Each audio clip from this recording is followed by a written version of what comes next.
My daughter married a wealthy Chinese man and cut me off. Mom, they hate poverty and you're just a waitress. Then her mother-in-law came to my workplace to mock me. Serve me in my language and I'll give you $100,000. She laughed. What I said in perfect Chinese shocked them. Where are you watching from today? Drop your location in the comments below and hit that like and subscribe button. Let me take you back to how this nightmare began. Because honey, you're going to want to know exactly how a 50-year-old waitress ended up speaking fluent Chinese to a billionaire's mother while serving overpriced salmon at Romano's restaurant. 3 hours earlier, I'd been wiping down table 12 for the third time that shift, my lower back aching in that special way that comes from 7 years of carrying heavy trays and fake smiles. The lunch rush had been brutal, a combination of demanding tourists and local business types who treated servers like furniture that occasionally brought food. "Linda, you've got a party of 8 requesting table 15, Marcus called from behind the bar, his tone suggesting this wasn't going to be a pleasant evening. High-maintenance types, big spenders, but they'll make you work for every penny. Table 15 was in my section, tucked in the corner where the restaurant's important guests preferred to conduct their private conversations. I'd served politicians, celebrities, and enough self-important millionaires to recognize the type immediately. But nothing had prepared me for what walked through Romano's doors at exactly 7:30 that evening. Jessica entered first, her designer dress probably costing more than I made in 3 months. Behind her walked a man I assumed was her new husband, tall, impeccably dressed, with the kind of confidence that came from never having to check a bank balance. But it was the older woman who commanded attention. Perfectly coiffed silver hair, jewelry that caught the light with every movement, and an air of authority that made seasoned businessmen step aside. Mrs. Helen Chen had arrived to destroy my daughter's marriage, though none of us knew it yet. I watched from behind the wine station as they were seated, my heart doing something between pride and worry as I observed Jessica playing the perfect daughter-in-law. She'd always been good at adapting to situations, a skill I'd thought would serve her well in life. I'd been wrong about so many things. The Chen family filled the remaining chairs, aunts, uncles, cousins, all speaking in rapid Mandarin while Jessica smiled politely, clearly not understanding a word. Kevin, her husband, translated occasionally, but I noticed how his family's conversation would pause whenever he did, as if they were discussing things she wasn't meant to hear. 20 minutes into their meal, Mrs. Chen raised her hand and called out, "Waitress!" Her voice carried the tone of someone accustomed to immediate obedience. I approached their table with my professional smile firmly in place, notepad ready. "Good evening, folks. How can I help you?" Mrs. Chen looked at me with the kind of dismissive glance usually reserved for insects. "We need more water, and the salmon is overcooked. Also, this wine selection is inadequate for a restaurant claiming to serve fine dining." I nodded politely. "I'll speak with the kitchen about the salmon and have our sommelier suggest some alternatives for the wine." "See that you do." She waved me away like I was a particularly persistent fly. As I turned to leave, I heard Kevin whisper urgently to Jessica, "You never told me your mother was dead." My blood froze. I stopped walking, every nerve in my body suddenly alert. "She is." Jessica's voice was barely audible, but I caught every word. "She died when I was 22. Car accident." The lie hit me like a physical blow. I'd been dead for 6 years in my daughter's version of reality, buried so she could marry into a family that apparently had standards about their children's backgrounds. But that wasn't even the worst part of what I was about to discover. Dead for 6 years. That's how long Jessica had been telling her husband's family that I didn't exist. Standing there with a tray of dirty dishes, listening to my own child erase me from her life story, I felt something crack inside my chest that had nothing to do with heartbreak and everything to do with fury. You have to understand, I'd sacrificed everything for that girl. Everything. 8 years ago, I was Linda Carter, co-owner of Carter & Associates Investment Consulting. My business partner and husband, Robert Carter, had built something beautiful together. A firm that specialized in international markets, particularly emerging Asian economies. We had offices in downtown Seattle, a client list that read like a Fortune 500 directory, and enough money to send Jessica to any college she wanted. Then Robert decided our marriage was boring and our secretary was fascinating. The divorce was brutal enough, but discovering that my loving husband had been slowly transferring assets into accounts I couldn't access, that was when I learned that loving someone doesn't make you immune to their betrayal. Robert disappeared with our financial advisor, who turned out to be his girlfriend, taking approximately $2.8 million and leaving me with a mortgage, a mountain of debt, and a business that couldn't survive without its primary client base. Jessica was 20 when her world collapsed. One day she was a sophomore at Northwestern studying international business. The next, she was listening to me explain why she'd need to transfer to a state school and get a part-time job. "This isn't permanent," I'd promised her, both of us crying in our nearly empty house. "I'll rebuild. We'll get back everything we lost." She'd nodded, but I'd seen something die in her eyes that day. The certainty that her mother could fix anything had been replaced by the cold reality that even successful people could lose everything in a matter of months. I'd spent the next year trying to rebuild the business, but Robert had poisoned too many wells. Former clients wouldn't return my calls. Industry contacts suddenly had no time for meetings. The few clients who remained couldn't provide enough revenue to keep the doors open. By Jessica's 21st birthday, I was waiting tables at Romano's and living in a one-bedroom apartment that smelled like the Chinese restaurant downstairs. That was 7 years ago. "Mom, you can't give up," Jessica had said during one of our increasingly rare dinners together. "You know more about international investing than half the men in Seattle. You speak 3 languages. You have connections." I'd smiled and changed the subject because I didn't have the heart to tell her that connections only matter when people want to be connected to you. Success had many friends. Failure dined alone. Jessica graduated summa cum laude with a degree in international business and a comprehensive understanding of global markets. She was brilliant, ambitious, and absolutely determined never to be poor again. She got a job at a tech startup, then moved to a bigger firm, then somehow landed at a consulting company that worked with Asian corporations. That's where she met Kevin Chen. Kevin represented everything we'd lost: family money, social status, the kind of security that let you make choices based on preference rather than necessity. He was also genuinely nice, from what I could tell during our few awkward meetings. Polite, educated, clearly smitten with my daughter. The engagement was quick, the wedding planned in 3 months. Jessica apologized for the small ceremony, explaining that Kevin's family preferred intimate gatherings. I'd been hurt, but understanding. Rich families had their traditions. What I hadn't understood was that I wasn't being excluded from their traditions.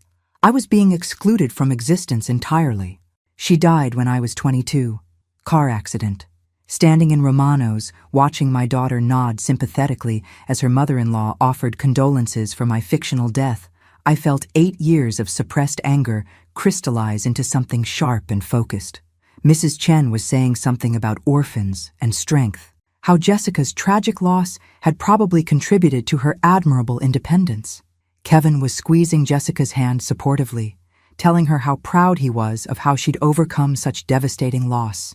The performance was flawless. Jessica's eyes even welled up slightly as she talked about missing Mom every day and wishing I could have met Kevin. I wanted to march over and introduce myself to the grieving widow, but something held me back. Maybe it was years of customer service training, or maybe it was the fascinating conversation happening in Mandarin between Mrs. Chen and the elderly man at the head of the table. They thought they were speaking privately, but I understood every word. "The girl has no family," Mrs. Chen was saying. "No connections, no background we need to worry about. Kevin chose well." "Perhaps," the old man replied, his voice carrying the weight of someone accustomed to making final decisions. "But something troubles me about her. She watches too carefully when we speak our language. She's just polite, Father. American politeness." "No," he said firmly. "She watches like someone who understands more than she shows. I don't like deception in family." If only he knew just how much deception was sitting at his table. That's when Mrs. Chen looked at me again, and I saw the exact moment an idea formed behind her perfectly made-up eyes. An idea that would give her the chance to humiliate both the lying daughter-in-law and the working-class mother simultaneously. She smiled, and I knew that smile meant trouble. The conversation in Mandarin continued for another 10 minutes while I pretended to clean tables within earshot. Mrs. Chen was explaining her plan to the elderly man, Grandfather Chen, Kevin's father's father, and apparently the family patriarch. If she's hiding a living mother who works as a servant, Mrs. Chen said, switching between Mandarin and English in that way bilingual families do, then we should see exactly what kind of family Kevin has married into. Grandfather Chen listened without expression, occasionally nodding. At 78, he had the kind of presence that made younger family members unconsciously straighten their posture when he looked their way. His suit was perfectly tailored, his watch cost more than most people's cars, and his eyes missed nothing. "You want to expose the lie publicly," he said finally. "I want to understand what else she's hiding. If she'll lie about her mother being dead, what else isn't true? Her education? Her work experience? For all we know, the girl is a complete fraud." From my position restocking wine glasses, I could see Jessica growing increasingly uncomfortable with the extended Mandarin conversation. She kept glancing at Kevin, who was caught between translating for his wife and participating in his family's discussion. "What are they talking about?" Jessica finally asked, her smile tightening slightly. "Just family business," Kevin replied. But his tone suggested he wasn't entirely comfortable with the direction of the conversation either. Mrs. Chen switched back to English with the fluid ease of someone who wielded multiple languages, like weapons.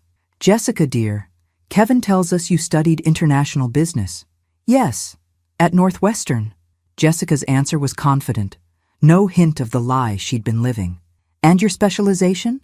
"Asian markets primarily. I've always been fascinated by the economic development in China, particularly the technology sector." It was true as far as it went. Jessica had written her senior thesis on Chinese tech companies and their global expansion strategies. What she wasn't mentioning was where she'd learned to analyze international markets, or who had spent hours teaching her to read financial statements and understand currency fluctuations. Mrs. Chen smiled. "How wonderful! And this interest in Chinese business, where did it come from? Family influence?" I watched my daughter's face carefully. This was dangerous territory, and Jessica knew it. "I've always been drawn to understanding different cultures and economic systems," she said diplomatically. "I believe global business requires genuine appreciation for diverse perspectives." Excellent answer. Vague enough to avoid specifics, intellectual enough to sound impressive. "Of course, Mrs. Chen agreed, though I imagine it must have been challenging, studying such complex topics without family guidance. Orphans often struggle with subjects that require cultural context." The word orphan hung in the air like a challenge. Jessica's smile never wavered, but I saw her hands clench slightly in her lap. "I've been fortunate to have excellent professors and mentors," she replied. "Still," Mrs. Chen continued, "there's something to be said for family wisdom. My husband's father, for instance, built our family's first business from nothing. Kevin grew up hearing stories of negotiation strategies, cultural nuances, the importance of understanding not just what people say, but how they think." Grandfather Chen spoke for the first time since the family discussion. "Young woman, do you speak any Mandarin?" Jessica shook her head. "I'm afraid not. I've always meant to learn, but languages are windows into souls," he said, his English accented but precise. "In business, especially with Chinese companies, language reveals respect, or lack of it." I could see Kevin growing uncomfortable with his grandfather's intensity. Yeah, Jessica has been incredibly successful in her work with international clients. Her results speak for themselves. Results can be interpreted many ways, Mrs. Chen interjected smoothly. Success without understanding can be temporary. The conversation was becoming pointed enough that other family members were beginning to pay attention. Aunts and uncles who had been chatting among themselves were now listening, sensing drama.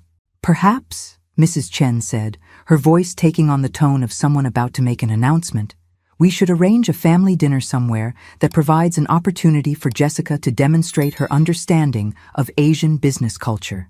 "That sounds lovely," Jessica replied, though her voice carried a note of wariness. "I know the perfect place," Mrs. Chen continued, "a restaurant where the staff can accommodate our family's preferences for authentic communication. Somewhere we can all be ourselves." Grandfather Chen studied Mrs. Chen for a long moment, then nodded slowly. "Interesting idea. When were you thinking? Tomorrow evening?" Mrs. Chen's smile was pure predator. I'll make arrangements. As I watched this exchange, pretending to polish silverware that was already spotless, I realized I was witnessing something far more complex than simple family dinner planning. Mrs. Chen wasn't just suspicious about Jessica's background. She was actively setting a trap.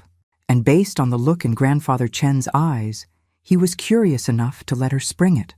The family began making their departure around 9:30, gathering coats and exchanging goodbyes in the mix of languages that seemed natural to them. Jessica and Kevin were among the last to leave, and I caught a brief moment of their conversation as they passed my station. Your mother seems lovely, Jessica was saying, but her tone suggested she didn't entirely believe her own words. She can be protective of family, Kevin replied diplomatically. Tomorrow's dinner will be good. Once she gets to know you better, you'll see her softer side. Jessica nodded, but I could see the worry in her eyes. She sensed something was wrong but couldn't identify exactly what. After they left, I finished my closing duties on autopilot, my mind racing through the implications of what I'd witnessed. Mrs. Chen knew Jessica was lying about something, and she was planning to expose it publicly. What she didn't know was that her plan was about to give me the perfect opportunity for a conversation 7 years in the making. As I drove home to my small apartment, I made a decision that would change everything. It was time for Linda Carter to stop being dead. I spent that night doing something I hadn't done in 7 years, preparing for battle. My apartment might have been small, but I'd kept everything that mattered from my old life. Financial journals, business cards, correspondence files, and most importantly, my language materials. You don't forget 2 decades of international business just because your husband steals your company. I pulled out my Mandarin practice books, my Cantonese conversation guides, and the stack of business cards from every Chinese executive I'd ever worked with. Robert might have destroyed my professional reputation in Seattle, but he hadn't erased my expertise. Between 2003 and 2014, Carter and Associates had specialized in helping American companies navigate Chinese markets. I'd spent countless hours studying not just the language, but the cultural nuances that made or broke international business relationships. I understood the importance of face, the subtleties of hierarchy, the way respect was earned and maintained in Chinese business culture. I also knew exactly who Grandfather Chen was. Chen Wei-ming. I'd researched his company extensively in 2009 when one of our clients was considering a partnership with Chen Industries. Back then, he was building an empire in renewable energy technology, starting with solar panel manufacturing and expanding into wind turbines and battery storage systems. What made him interesting wasn't just his business success, it was his reputation for identifying and mentoring talent. Chen Industries was known for promoting people based on capability rather than connections. Unusual in family-dominated Chinese corporations. More importantly, I remembered reading about his personal philosophy in a Harvard Business Review interview. Business is people, he'd said. Technology changes, markets shift, but people who understand both numbers and hearts, these people build lasting success. Mrs. Chen's plan to humiliate Jessica was about to backfire spectacularly because she was making one crucial mistake. She assumed that exposing a waitress as someone's mother would embarrass both women. She didn't know she was exposing a former investment consultant who had once advised Fortune 500 companies on Asian market strategies. I spent 3 hours reviewing everything I could find about Chen Industries' recent activities. Their expansion into electric vehicle charging infrastructure, their partnership with the Seattle Port Authority on green energy initiatives, their new research facility in Bellevue focused on battery technology. By the time I went to bed, I had a plan. The next morning, I called in sick to Romano's. Marcus wasn't happy, but I promised to find someone to cover my shifts for the rest of the week. Linda, you never take time off, he said suspiciously. Everything okay? Just some family business that needs attention, I replied. Which was certainly true. I spent the morning shopping for something I hadn't worn in years. Professional attire. Nothing too expensive. I couldn't afford designer clothes. But something that suggested competence rather than desperation. A simple black dress, a structured blazer, and shoes that wouldn't scream restaurant worker. The afternoon was devoted to research and preparation. I reviewed Chen Industries' latest quarterly reports, their environmental initiatives, their expansion plans.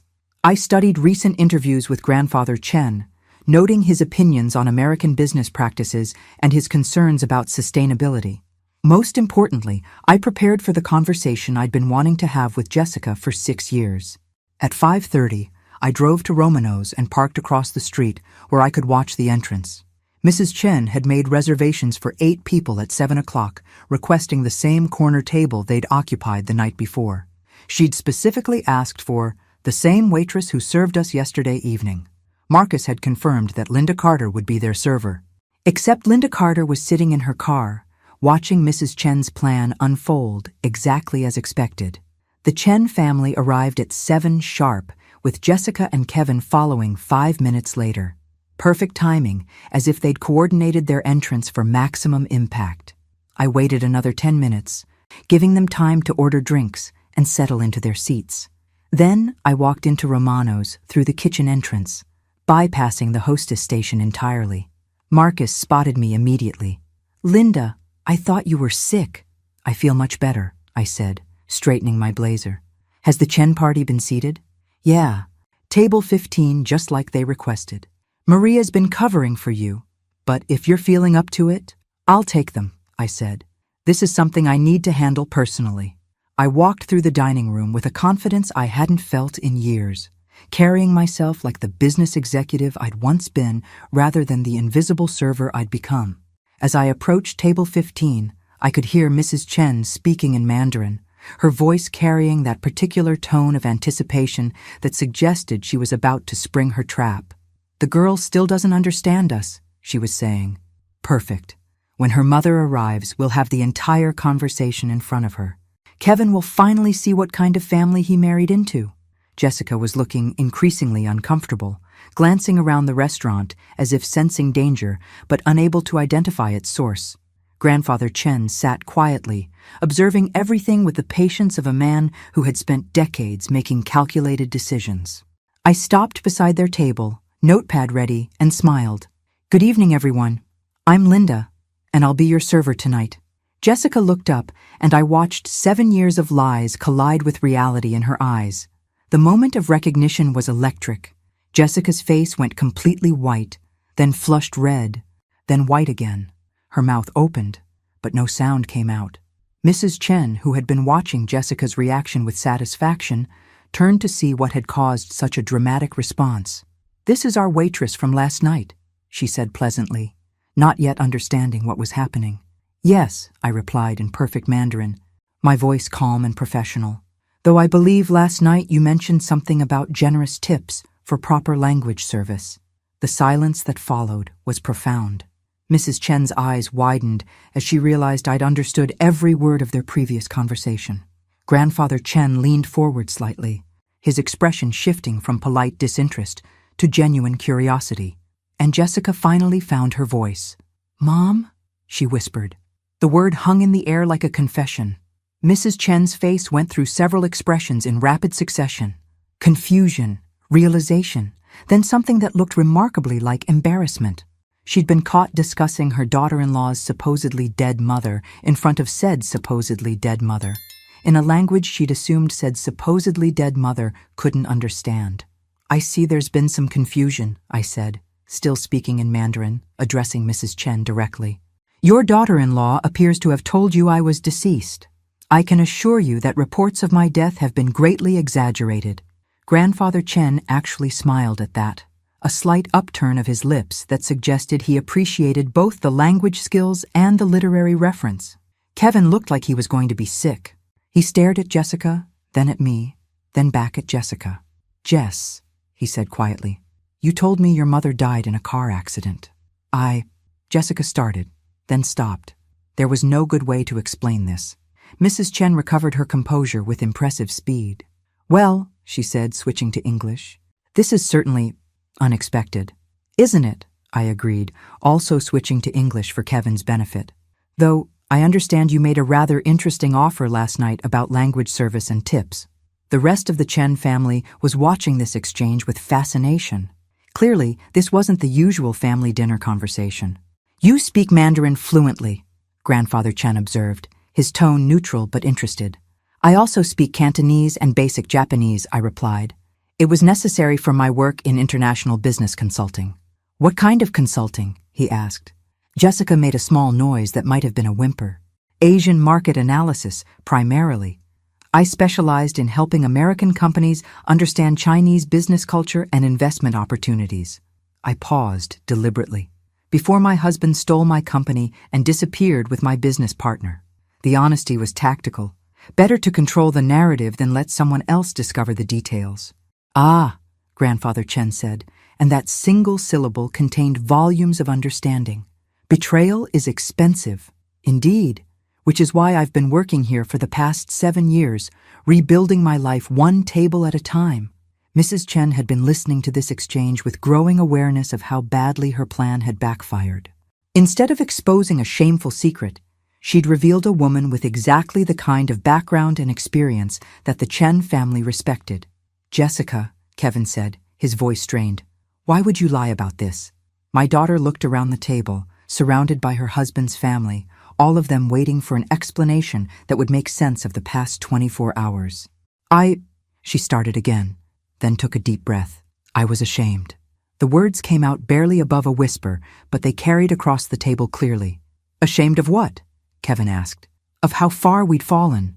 Of losing everything. Of my mother having to wait tables because of what my father did to us. Jessica's voice was gaining strength, but also pain. Your family has everything. Money, status, respect. I didn't want you to know that we'd lost all of that. So you killed me off instead, I said dryly. Very considerate. Jessica flinched. I thought if you didn't exist, then our past didn't exist. I could just be the person I am now, not the person who used to have everything and lost it. Mrs. Chen was studying me with new interest. What did you say your specialization was? Asian markets? Specifically Chinese technology sectors and renewable energy investments. I spent considerable time analyzing emerging companies in solar and wind power development. Grandfather Chen went very still. When was this? 2008 through 2014 primarily, before the market really exploded. You were analyzing Chinese tech companies in 2008, he repeated slowly.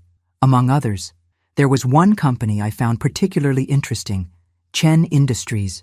Small operation at the time, focusing on solar panel manufacturing with plans to expand into wind turbines. Excellent leadership, strong vision for sustainable energy integration. Now I had his complete attention. You researched my company? Extensively. I was advising a client who was considering partnership opportunities. Your approach to combining traditional manufacturing with innovative technology was fascinating. Very forward-thinking for the time. Mrs. Chen looked between her father-in-law and me, clearly realizing that this conversation had taken an unexpected turn. What was your conclusion? Grandfather Chen asked. That Chen Industries was positioned to become a major player in renewable energy, but only if it could secure sufficient capital for expansion without losing its focus on quality and innovation. I recommended my client pursue a limited partnership with specific technology licensing agreements. And did they? I smiled. No, they decided the Chinese market was too risky and chose to invest in a domestic solar company instead. Which company? Solyndra. Grandfather Chen actually laughed. They lost everything. All $500 million, I confirmed. Sometimes American companies are too afraid of risk to recognize opportunity. The conversation had completely shifted away from Jessica's lies and towards something much more interesting, business strategy and missed opportunities. I could see Mrs. Chen struggling to regain control of a situation that had spiraled far beyond her original plan. This is all very fascinating, she interjected. But perhaps we should focus on the more immediate issue of honesty in family relationships. Of course, I agreed. Jessica, would you like to explain to your husband why you chose to pretend I was dead rather than simply explaining our circumstances? Jessica looked around the table, tears forming in her eyes. Because I was afraid, she said finally. Afraid that if Kevin knew the truth about our family's failure, he wouldn't want to marry me. Afraid that his family would think I was just after money and status. Were you? Grandfather Chen asked bluntly. After money and status? Jessica was quiet for a long moment. Then she nodded. Partly. I'd been poor and I hated it. I wanted security and Kevin represented security. And what about love? Kevin asked quietly. I do love you, Jessica said, reaching for his hand. But I also loved what you represented. I'm not proud of that, but it's the truth. Mrs. Chen smiled triumphantly. There, she admits it. She married you for money. Actually, Grandfather Chen said, she admits to practical thinking. Marry for love alone, starve in a hut. Marry for money alone, live in a beautiful prison. Marry for both, build something worth having. He turned to me. Your daughter is honest now. That's more than most people manage. Yes, I agreed, though her honesty would have saved everyone considerable embarrassment if she'd chosen to share it earlier. Mrs. Chen was looking frustrated.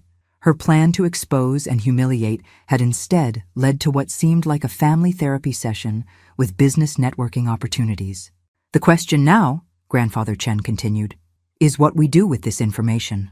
That's when I realized the evening was far from over, and the most interesting part was just beginning. Grandfather Chen signaled the waiter. Not me, but Marcus, who had been hovering nervously near our table for the past 10 minutes. We need privacy, he said simply. No interruptions.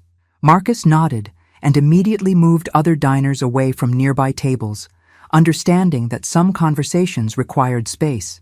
Sit, Grandfather Chen said to me, indicating an empty chair that had been brought for their originally planned 8-person party. I'm working, I replied. You're not working right now. Your family meeting. His English was precise, and his tone brooked no argument. I sat. Mrs. Chen looked like she wanted to object, but apparently Grandfather Chen's word was final in family matters.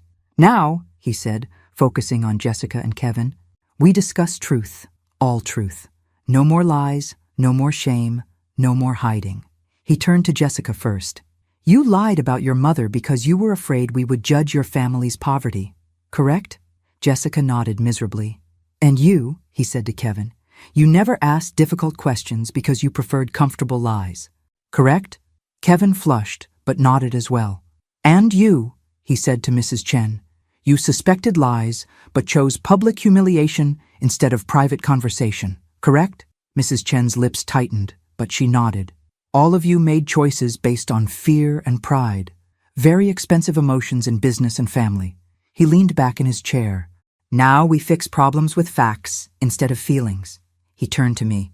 Linda Carter, former business consultant specializing in Asian markets. Lost everything due to husband's betrayal. Working as waitress for 7 years. Still understands international business. Speaks 3 languages. Raised daughter who became successful despite family catastrophe. It was an efficient summary. Jessica Chen, he continued. Educated, ambitious, married for love and security.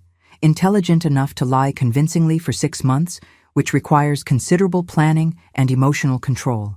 These are useful skills when applied honestly. Jessica looked surprised by what sounded almost like a compliment. Kevin Chen, he said to his grandson. Good heart, trusting nature, successful in business, but naive about people. Needs to learn that comfortable lies are more dangerous than uncomfortable truths. Kevin nodded slowly. Helen Chen, he said to his daughter-in-law. Protective of family, suspicious of outsiders, but poor judge of when suspicion is useful versus destructive. Mrs. Chen's expression suggested she wasn't entirely pleased with her assessment, but she didn't argue. Now, Grandfather Chen said, we discuss what happens next. He pulled out his phone and made a brief call in rapid Mandarin. I caught enough to understand he was asking someone to bring him some files from his car. In business, he said while we waited, crisis reveals character. Tonight has been very educational. A young man appeared with a leather briefcase, setting it beside Grandfather Chen's chair before departing quickly. Linda, Grandfather Chen said, opening the briefcase and removing several documents. You said you recommended against Solyndra investment. What would you have recommended instead? The question seemed like a test, so I considered my answer carefully. In 2008, diversified investment in 3 companies. First Solar for established technology, Chen Industries for innovation potential, and BYD for market access. Equal shares, different risk profiles, coverage of major market segments. BYD, he repeated. Chinese company. Battery and electric vehicle manufacturer. Warren Buffett invested in them 6 months after I wrote my recommendation. Grandfather Chen smiled and pulled out a document. Chen Industries Investment Partnership Proposal, written in 2009. Never implemented because American company chose Solyndra instead. He slid the paper across to me. It was my original business proposal, with Chen Industries' letterhead and extensive notes in what I recognized as Grandfather Chen's handwriting. "You kept this," I said, surprised. "I keep all interesting proposals, especially ones that understand my business better than most consultants." He paused. "Your analysis was excellent. Your client was foolish." Mrs. Chen was looking back and forth between us, with growing realization that this dinner was not going according to any plan she could have imagined. "That was 8 years ago," I said. "Good business ideas don't expire," Grandfather Chen replied. "They wait for right time and right people." He pulled out another document. Current Chen Industries expansion plan. Electric vehicle charging infrastructure, residential solar integration, battery storage systems. American market penetration. He said it in front of me. "We need American business consultant who understands Chinese thinking and American markets, someone with experience, language skills, and cultural knowledge." I stared at the document, not quite believing what was happening. "Are you offering me a job?" I asked. "I'm offering you opportunity to rebuild what you lost. Different company, same expertise." Jessica was watching this exchange with an expression of absolute shock. "What about—" She gestured around the restaurant. "What about what?" I asked. "My prestigious career in food service?" Mrs. Chen had gone very quiet, apparently realizing that her plan to humiliate a waitress had instead connected her father-in-law with exactly the kind of business consultant he'd been looking for. "There would be conditions," Grandfather Chen continued. "No lies, no false presentation, no hiding of past failures or current circumstances. Complete honesty about capabilities and limitations." He looked pointedly at Jessica. "These conditions apply to entire family." Jessica's eyes were bright with tears, but for the first time tonight, they looked like tears of relief rather than fear. "I can be honest," she said quietly. "Good. Because Linda Carter's daughter should not be ashamed of Linda Carter. She should be proud that her mother survived betrayal and kept fighting." He closed the briefcase and stood up. "Think about proposal. We meet next week to discuss details." As the Chen family prepared to leave, Grandfather Chen approached me one more time.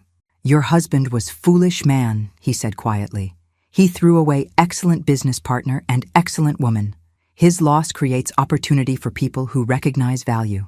After they left, Jessica lingered behind, while Kevin went to bring their car around. "Mom," she said, her voice barely audible. "I'm sorry. I'm so sorry." I looked at my daughter, really looked at her, for the first time in years.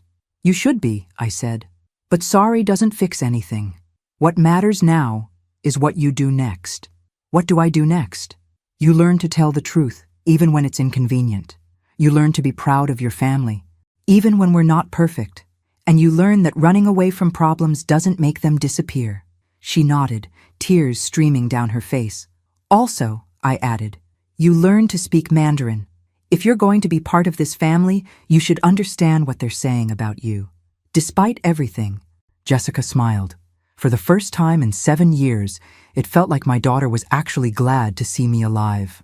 3 days later, I was sitting in Chen Industries' Bellevue headquarters, wearing the first business suit I'd owned in 8 years, and feeling like I was stepping back into a life I'd thought was permanently lost. The building was impressive, glass and steel architecture that managed to feel both modern and timeless, with enough solar panels on the roof to power a small city. Inside, the reception area displayed awards for environmental innovation alongside traditional Chinese art pieces that spoke to the company's cultural roots. Grandfather Chen's assistant, a efficient woman named Mei Lin, had called the day after our dinner to schedule what she described as preliminary consultation meeting. I'd spent the intervening time researching everything I could find about Chen Industries' recent activities, their competitors, and their expansion challenges. What I discovered was fascinating.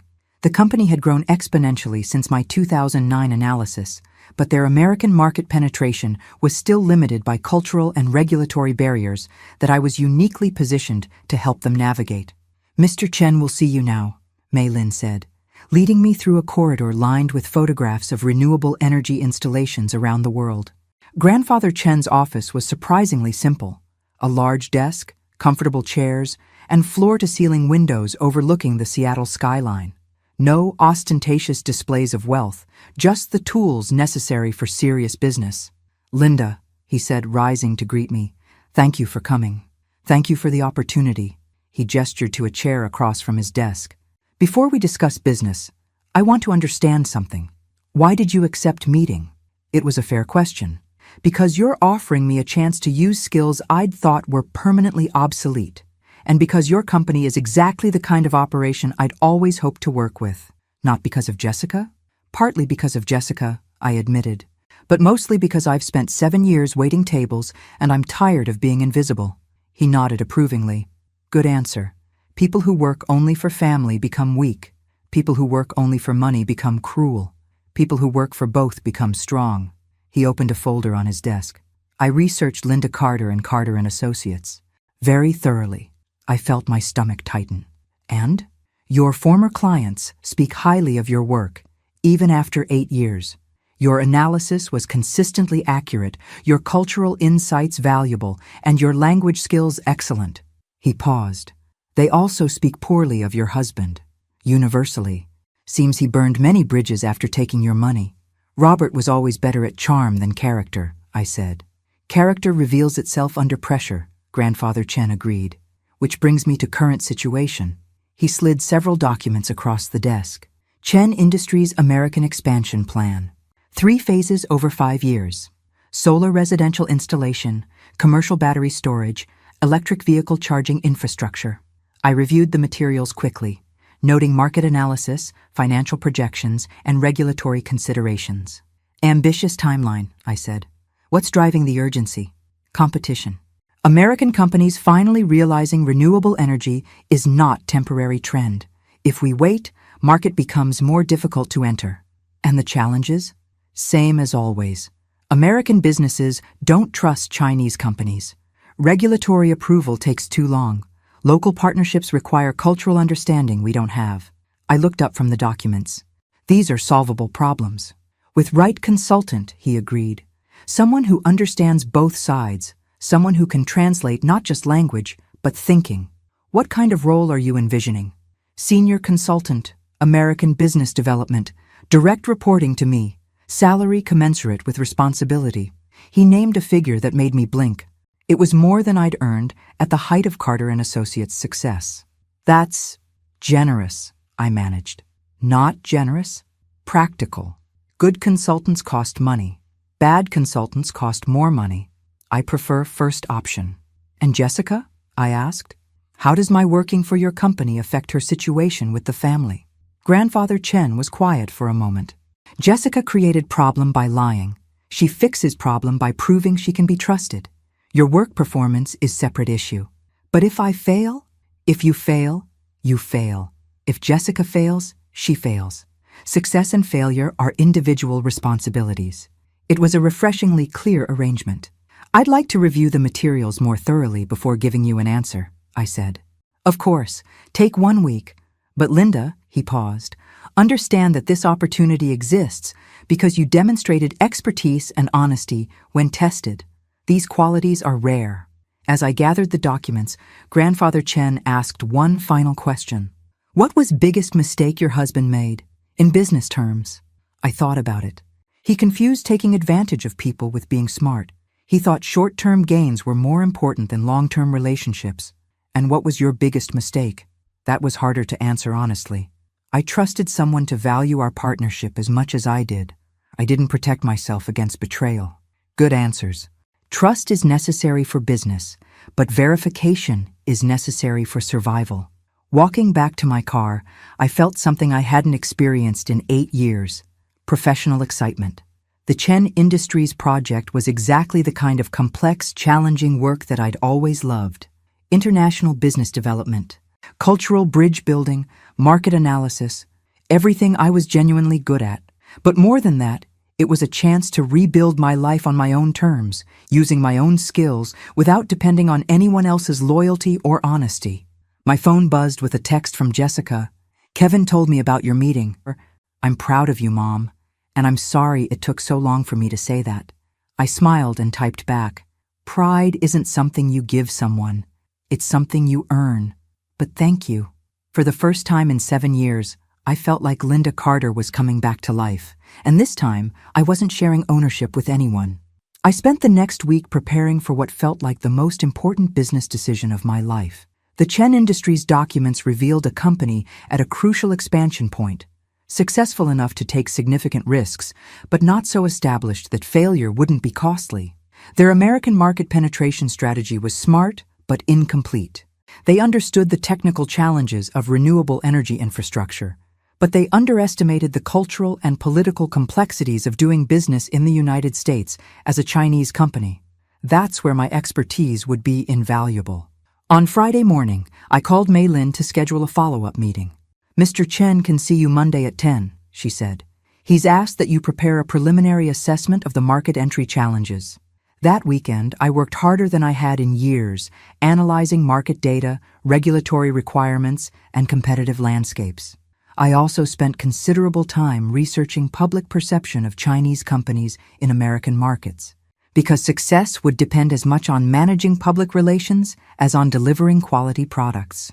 Monday morning, I arrived at Chen Industries with a 30-page analysis and a clear recommendation. "Linda," Grandfather Chen said, gesturing me to the conference table where several other executives were already seated. "Please meet my senior team." The introductions were conducted in both English and Mandarin, establishing my language skills immediately. The team was impressive: engineers, financial analysts, and marketing specialists who clearly knew their business inside and out. "We've reviewed your background," said Director Zhang, the head of American operations. "Very interesting resume. What's your assessment of our expansion timeline?" "Too aggressive," I said immediately. "You're trying to enter 3 market segments simultaneously, which will strain resources and divide focus." The room went quiet. Apparently they weren't expecting criticism. "Explain," Grandfather Chen said. "American businesses are suspicious of Chinese companies, especially in technology sectors. If you launch 3 major initiatives at once, you'll be seen as an invasion rather than a partnership. Regulatory approval will be slower, public resistance will be higher, and competitors will have time to organize opposition." "What do you recommend?" Director Zhang asked. "Sequential entry. Start with residential solar installation. It's the most politically palatable and has the highest consumer acceptance. Use that success to build relationships and credibility. Then expand into commercial battery storage, then vehicle charging infrastructure. That delays our timeline by 2 years, another executive pointed out. "It ensures your timeline is achievable," I replied. "Fast failure is still failure." Grandfather Chen was smiling slightly. "Continue. You also need American partnerships, not just American customers. Find established companies that need your technology, but lack your manufacturing capabilities. Joint ventures reduce political resistance and provide market credibility." I opened my folder and distributed copies of my analysis. I've identified 6 potential partners in the solar installation sector, 3 in battery storage, and 4 in vehicle charging. All have complementary capabilities and established customer bases. The room was quiet while they reviewed my recommendations. "This approach requires patience," Director Zhang observed. "All worthwhile success requires patience," Grandfather Chen replied. "Quick success is usually temporary success." We spent the next 2 hours going through my analysis in detail. The team asked excellent questions, challenging my assumptions and testing my understanding of market dynamics. It felt like the kind of productive business meeting I'd missed desperately. "Preliminary assessment is excellent," Grandfather Chen said as the meeting concluded. "Now we discuss practical matters." After the others left, he handed me a formal offer letter. Senior consultant, American business development, base salary, performance bonuses, equity participation, start date negotiable. I read through the terms carefully. The compensation was generous, the responsibilities were significant, and the equity participation could be substantial if the American expansion succeeded. "This is more than I expected," I said. "Good consultants create value beyond their compensation. I expect you to be good consultant." "I accept," I said. We shook hands, and I felt a satisfaction I hadn't experienced since the early days of Carter and Associates. "One more thing," Grandfather Chen said. "Your daughter and Kevin requested meeting this afternoon. They want to discuss family situation." I wasn't sure what that meant, but I agreed to meet them at a coffee shop near Jessica's office. Jessica and Kevin arrived together, both looking nervous but determined. "Mom," Jessica began, "we want to talk about our relationship. Kevin and I have been discussing everything that happened, and we realize we need to make some changes." "What kind of changes?" "Honesty," Kevin said. "Complete honesty. No more lies, no more hiding, no more pretending to be something we're not." "That's a good start," I said. "We also want to rebuild our relationship with you," Jessica continued. "I know I hurt you by pretending you were dead, and I know it will take time to earn your trust back." "It will," I agreed. But we'd like to try," Kevin said, "if you're willing." I looked at my daughter, really seeing her for perhaps the first time since she was a child. She was still beautiful, still ambitious, but there was something different in her eyes now. Something that looked like genuine regret and real determination to do better. "Jessica," I said, "I will always love you, but love isn't enough to build a relationship on. Trust, respect, and genuine care for each other's well-being. Those are the foundations of family." "I understand," she said, "and I want to earn all of those things." "Then we can try," I said. "But understand that this will take time, and it will require consistent effort from both of us." Kevin reached across the table and took my hand. "Mrs. Carter, I want to apologize for not asking the right questions. I should have known that someone as accomplished as Jessica had family who shaped her success." "You can call me Linda," I said. And apology accepted. We spent another hour talking about practical matters: family dinners, holidays, communication expectations. It felt strange and wonderful to be planning a future that included my daughter again. As we prepared to leave, Jessica asked one more question. "Mom, are you happy? Are you—" "With the job? With how everything worked out?" I thought about it. "I'm satisfied," I said. "Happiness is something I'll have to build, just like everything else." "Can we help?" she asked. "You can try," I said. "But first, you need to learn to speak Mandarin. If you're going to be part of the Chen family, you should understand what they're saying about you." Jessica laughed, and for the first time in years, it sounded genuine. Walking back to my car, I reflected on how dramatically my life had changed in 1 week. From invisible waitress to senior business consultant, from estranged mother to cautiously hopeful family member. But the most important change was internal. For the first time since Robert's betrayal, I felt like I had control over my own future, and that was worth more than any salary or title. 6 months into my new position at Chen Industries, I was reviewing quarterly expansion reports when Maylene knocked on my office door. "Linda, there's someone here to see you. Says it's urgent." I looked up from the spreadsheets that had been consuming my morning. "Who is it?" "Robert Carter. Claims to be your ex-husband." The coffee cup slipped from my hand, shattering against the floor and sending hot liquid across my shoes. 8 years. 8 years of silence, and now Robert was standing in the lobby of my new workplace. "Should I call security?" Maylin asked, noting my reaction. "No," I said, standing up and straightening my jacket. "Send him up, but leave my door open and stay nearby." I had 3 minutes to prepare for a conversation I'd imagined 1,000 times, but never expected to actually have. Robert entered my office looking older, grayer, and considerably less confident than the man who had destroyed my life. His expensive suit couldn't hide the fact that he looked tired, perhaps even desperate. "Linda," he said, stopping just inside the doorway. "You look successful." "I am successful," I replied, not inviting him to sit. "What do you want, Robert?" "I heard about your position here. Chen Industries is a major player in renewable energy. Is that what you came to discuss? My career?" He shifted uncomfortably.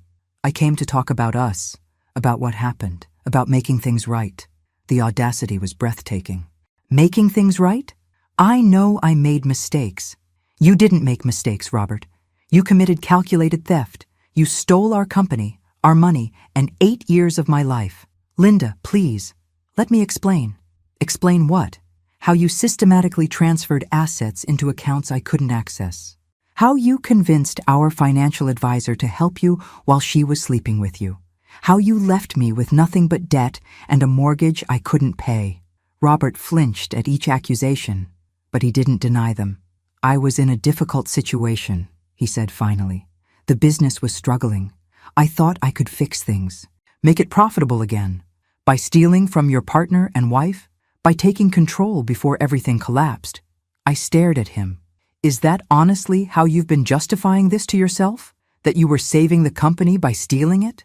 Carter and Associates was failing, Linda. We were losing clients, missing payments. I did what I thought was necessary. What happened to the company after you took it? Robert was quiet.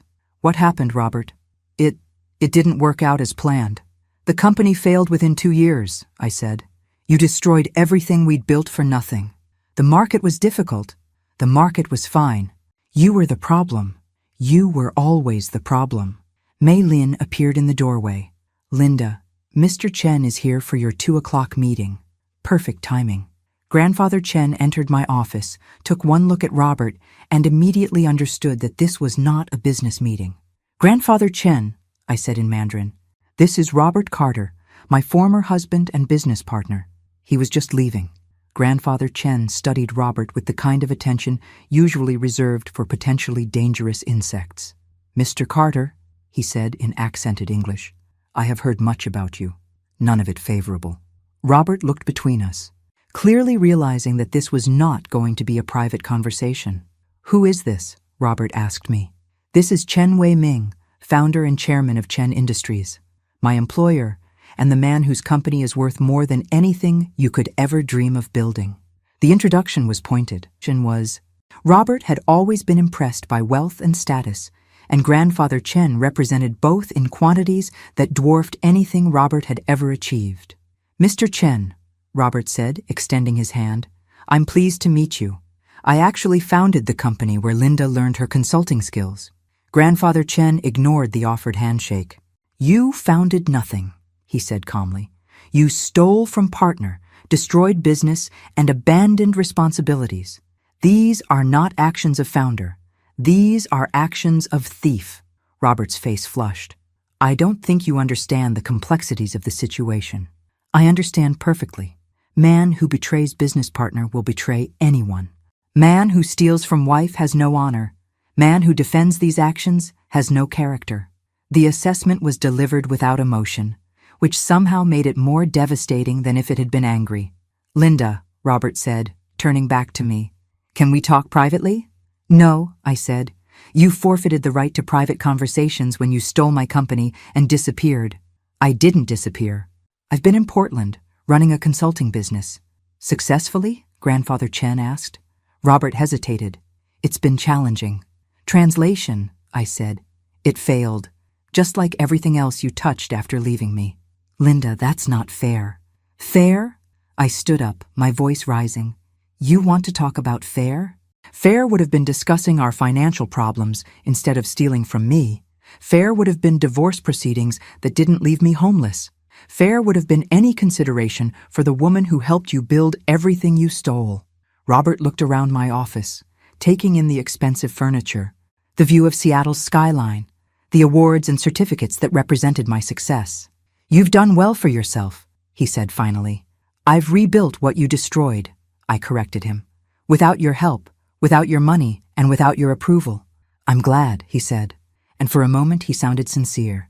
I always knew you were talented. Then why did you steal from me? The question hung in the air without an answer. What do you want, Robert? I asked again. I want to make amends. I want to pay back what I took. Grandfather Chen made a sound that might have been laughter. You can repay 8 years of stolen income? I asked. You can repay the professional reputation you destroyed? You can repay the stress, the humiliation, the nights I spent working double shifts at a restaurant because my partner stole my livelihood? I can try, Robert said quietly. How much? Grandfather Chen asked suddenly. Excuse me?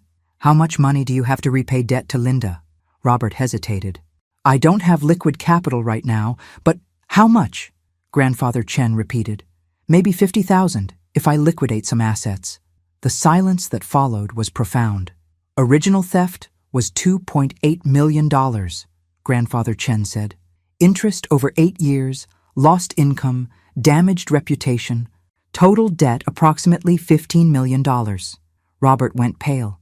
$50,000, Grandfather Chen continued, is insulting gesture, not serious repayment. I understand the amount seems small. Amount is not small, Grandfather Chen said. Amount is meaningless, like offering single grain of rice to starving person. I looked at my ex-husband, this man who had once been my partner in business and life, and felt something I hadn't expected. Pity. Robert, I said quietly, I don't want your $50,000. I don't want your apologies. I don't want anything from you. Then what can I do? You can leave. You can go back to Portland and your failing consulting business and never contact me again. Linda, you can also remember that the woman you thought you destroyed is now more successful than you ever were. That the company you stole and ruined has been replaced by something better. That your betrayal, which you thought was so clever, actually freed me to build a life you could never have given me. Robert stared at me for a long moment, then nodded slowly. I'm sorry, he said. I know you are, I replied. But sorry doesn't undo the damage. It just means you finally understand the cost. After he left, Grandfather Chen and I sat in silence for several minutes. Difficult conversation, he observed finally. Necessary conversation, I replied. Some ghosts need to be faced before they can be buried. And now? Now I get back to work. The quarterly reports won't analyze themselves. Grandfather Chen smiled.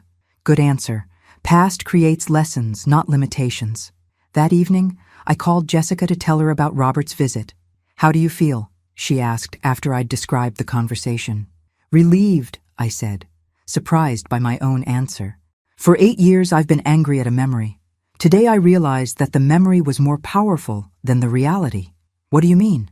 I mean that Robert is just a middle-aged man who made terrible choices and has been living with the consequences ever since. He's not the monster I'd built him up to be in my mind. He's just someone who betrayed his principles and lost everything that mattered. Do you forgive him? I thought about it. Forgiveness implies that what he did was forgivable. It wasn't, but I'm not going to let his choices continue controlling my life. That sounds healthy. It feels healthy, I agreed. Like finally putting down a weight I'd been carrying without realizing how heavy it was. Mom? Yes? I'm proud of you, for everything you've accomplished, for how you handled today, for the person you've become. Thank you, sweetheart. That means more than you know. After we hung up, I sat on my apartment balcony, looking out at the Seattle skyline and thinking about the strange journey that had brought me to this moment. 8 years ago, Robert's betrayal had felt like the end of my world. Tonight, it felt like it had been the beginning of a much better one. 2 years after Robert's visit, I was sitting in the boardroom of Chen Industries' new American headquarters, reviewing the quarterly reports that showed our U.S. operations had exceeded all projected targets for the 3rd consecutive quarter. The residential solar division was operating in 12 states. Our commercial battery storage partnerships had expanded to include major retailers and manufacturing companies. The electric vehicle charging infrastructure project was ahead of schedule and under budget. More importantly, we'd achieved something I'd considered impossible when I first reviewed their expansion plans. Chen Industries was now seen as an American success story that happened to be Chinese-owned, rather than a Chinese invasion of American markets. Outstanding results, Grandfather Chen said, reviewing the same reports from his position at the head of the table. American expansion is exceeding all projections. The senior team around the table, half American executives, half Chinese expatriates, represented exactly the kind of cultural integration that made complex international business actually work. Linda, Director Zhang said, the partnership with Morrison Electric has requested expansion into 5 additional states. They want to triple their solar installation capacity. Excellent, I replied. That puts us ahead of the timeline for Phase 3 implementation. My phone buzzed with a text from Jessica. Dinner tonight? Kevin's parents are in town and want to see you. I smiled and typed back, looking forward to it. The relationship with Jessica had slowly rebuilt over the past 2 years. Not the mother-daughter relationship we'd had when she was young, but something stronger. A friendship between 2 adults who respected each other's capabilities and chose to prioritize family connection. Kevin and Jessica's marriage had also strengthened considerably once honesty became their default communication style. It turned out that Kevin found Jessica's ambition and survival instincts attractive rather than concerning, and Jessica discovered that Kevin's genuine kindness wasn't a weakness to be exploited, but a strength to be treasured. Meeting adjourned, Grandfather Chen announced. Excellent work, everyone. As the room cleared, he gestured for me to remain behind. Linda, I have proposal for you. Another expansion project? Different kind of expansion. Personal expansion. I wasn't sure what that meant. Chen Industries Europe division needs senior consultant for renewable energy market development. Based in London, travel throughout European Union. Excellent opportunity for someone with your skills. The offer was intriguing but unexpected. Are you trying to get rid of me? Grandfather Chen laughed. Opposite. I'm trying to give you opportunity for growth that American division cannot provide. What about the American operations? American operations are successful because of systems you created, partnerships you negotiated, cultural bridges you built. These systems will continue without daily supervision. He was right. The American expansion had succeeded because we'd established sustainable processes and reliable partnerships, not because of constant crisis management. London, I said, considering the possibility. 2-year assignment. Salary increase, housing allowance, equity participation in European expansion. Return to Seattle whenever you choose. Why me? Because European markets have same cultural challenges as American markets, but different regulatory environment. You understand how to translate Chinese business thinking into Western frameworks. It was an enormous opportunity. The kind of career advancement I'd never dared hope for after Robert's betrayal. Can I think about it? Of course. But understand that this represents recognition of exceptional performance. Chen Industries does not offer international assignments to mediocre consultants. That evening I met Jessica, Kevin and his parents at a restaurant that had become our regular family gathering place. Not Romano's, I'd never set foot in that place again, but a quiet neighborhood spot where we could talk without interruption. Mom, you look excited about something, Jessica observed as we ordered wine. Grandfather Chen offered me a position in London. European market development. London! Kevin's mother, who had completely reversed her opinion of me over the past 2 years, looked thrilled. How wonderful! Though we'll miss you terribly. It's just for 2 years, I said, and I haven't decided yet. What's holding you back? Jessica asked. I thought about it. I've spent the last 10 years rebuilding my life in Seattle. This apartment, this job, our relationship, everything I've worked for is here.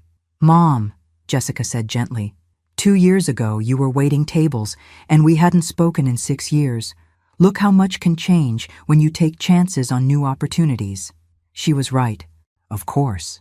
Also, Kevin added, Jessica and I have been talking about spending a year in London anyway. My company wants to establish a European office, and Jessica's been offered a consulting position with an international development firm. You'd be there too? If you take the job, Jessica said, we'd coordinate our timing so we could all be there together. The possibility of working in London while having family nearby was appealing. What do you think I should do? I asked the table. I think, Kevin's father said, that successful people take calculated risks when the potential reward exceeds the possible cost. I think, his mother added, that you've earned the right to pursue opportunities that excite you rather than just opportunities that provide security. I think, Jessica said, that my mother is brilliant and capable and deserves to see how far her talents can take her. I think, Kevin concluded, that Grandfather Chen doesn't make offers like this lightly. If he thinks you're ready for this challenge, you probably are.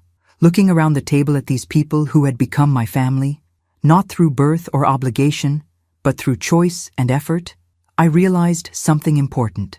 For the first time in my adult life, I was making a decision based purely on potential rather than fear. I'm going to take it, I said. The table erupted in congratulations and excited planning conversations about London neighborhoods and weekend trips to Paris. Later that night, as I sat in my apartment looking out at Seattle's skyline one more time, I reflected on the strange journey that had brought me to this moment. 5 years ago, I'd been a waitress being humiliated by a customer who spoke a language she assumed I couldn't understand. Tomorrow, I'd be accepting a position as senior international consultant for one of the world's largest renewable energy companies.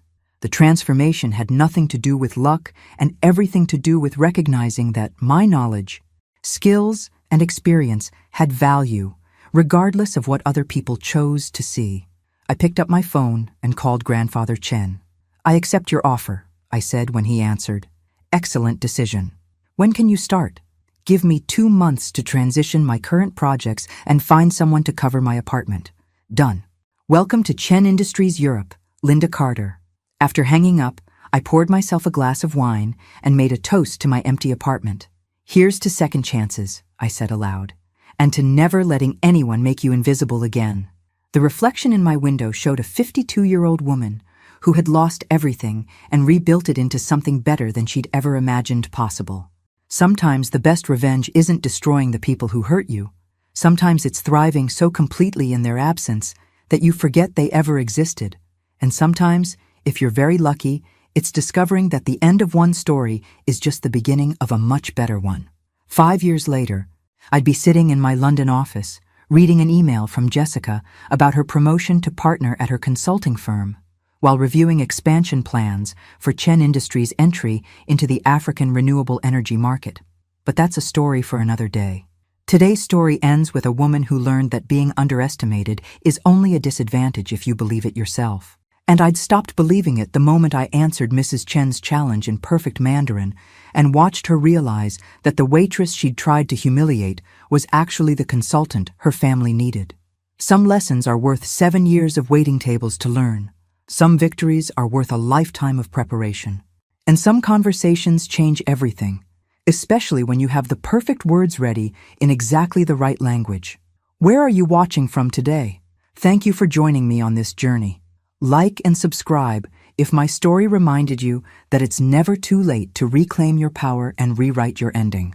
The best chapters of your life might be the ones you haven't written yet. Thanks for listening. Don't forget to subscribe and feel free to share your story in the comments. Your voice matters.